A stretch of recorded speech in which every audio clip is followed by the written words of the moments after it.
Car खरीदने का मन बना रहे हैं तो ये फैसला थोड़ा सा जल्दी कर लीजिए, क्योंकि अगर आपने 1 अप्रैल 2025 यानी कि महज 10 दिन बाद अगर गाड़ी खरीदी तो आपकी जेब के लिए सौदा महंगा पड़ सकता है, क्योंकि देश के जितने भी बड़े ऑटो मेकर्स हैं लगभग सभी ने अपने व्हीकल्स के प्राइसेस को बढ़ाने का फैसला ले लिया है। कौन सी कंपनी ने कितने पैसे बढ़ाए हैं और इसका आपकी जेब पर कितना असर होगा, चलिए एक एक करके सारी डिटेल आपको देते हैं। शुरुआत करते हैं देश के सबसे बड़े ऑटो मेकर मारुति सुजुकी से।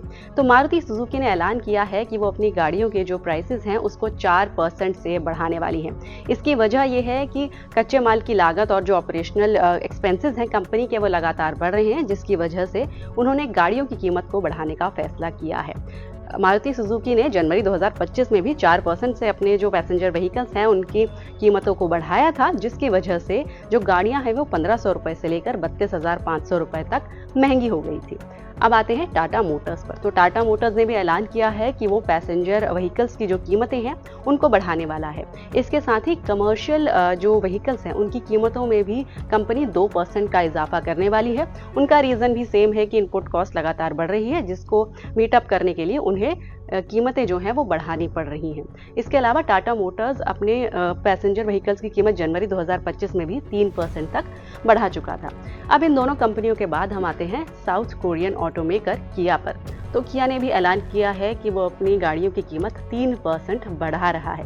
कंपनी का रीज़न ये है कि लॉजिस्टिक्स से लेकर ट्रांसपोर्टेशन और शिपिंग की जो कीमतें हैं वो उनके लिए बढ़ रही हैं, जिसकी वजह से वो प्राइसिंग अब बढ़ाने वाले हैं।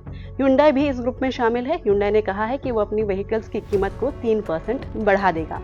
कीमतें बढ़ाने वाले इस ग्रुप में अगर हम बात करें और कौन कौन शामिल है, तो रेनो का भी नाम इस लिस्ट में जुड़ गया है। कंपनी ने कहा है कि वो अपनी व्हीकल्स की कीमत जो है उसमें 2% की बढ़ोतरी करने वाली है। कंपनी का कहना है कि वो लंबे समय से ये जो कॉस्ट है बढ़ती हुई उनको अकेले ही इसका बोझ उठा रहे थे, लेकिन अब ऐसा आगे करना पॉसिबल नहीं है, जिसकी वजह से वही कीमत जो है कंज्यूमर को पास ऑन कर रही है और जो कॉस्ट है उसको बढ़ा दिया है, जो व्हीकल्स की कीमत को बढ़ा दिया है। हालांकि फरवरी 2023 के बाद ये पहली बार हो रहा है कि रेनो अपनी गाड़ियों की कीमतें बढ़ा रहा है और इसी पैसे बढ़ाने वाले अपनी कीमतें बढ़ाने वाले गाड़ियों के ग्रुप में होंडा भी शामिल है। होंडा ने भी कहा है कि वो अपनी गाड़ियों के कुछ मॉडल्स की कीमतें बढ़ाएगा। हालांकि ये बढ़ोतरी कितनी होगी, परसेंटेज टर्म्स में कहें या फिर मनी टर्म्स में कहें, इसको लेकर अभी खुलासा नहीं हुआ है। लेकिन कुल मिलाकर बात यह है कि अगर आप अप्रैल 2025 के बाद गाड़ी खरीदते हैं तो आपको अपनी जेब से कम 2 से लेकर 4% ज्यादा कीमत चुकानी ही होगी। तो क्या अब आप 1 अप्रैल 2025 से पहले गाड़ी खरीदने का फैसला लेने वाले हैं? हमें कमेंट करके बताएं और आपकी काम की ऐसी ही और जानकारी के लिए एनडीटीवी प्रॉफिट हिंदी को जरूर सब्सक्राइब करें।